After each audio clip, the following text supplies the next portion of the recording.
पनुआकिल मां अगवा थियल ॻोठाणनि जो अंग 3 थी वियो आहे। वारसनि पारां पनुआकिल ऐं सखर में एहतिजाजी मुज़ाहिरा कया विया आहिनि। इन हवाले सां वधीक तफ़सील ॾियण लाइ असां सां वीडियो लाइन ते मौजूद आहे पनुआकिल मां CNN न्यूज़ जो रिपोर्टर अयाज़ झंडीर। जी अयाज़, कहिड़ा तफ़सील आहिनि अव्हां वटि?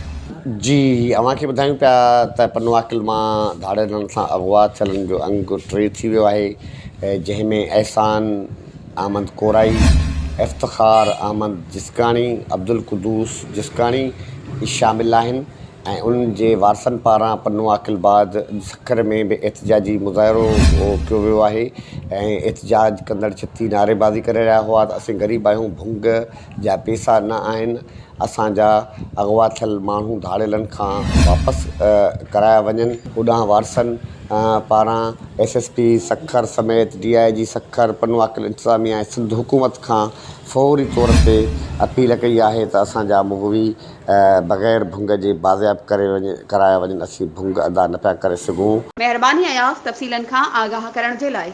वधीक ख़बरुनि ऐं अपडेट्स जे लाइ असांजे चैनल खे सब्सक्राइब कयो ऐं हा, बेल आइकन खे प्रेस करणु न विसारिजो त जीअं असांजी हर नई अचण वारी वीडियो तव्हां ताईं पहुची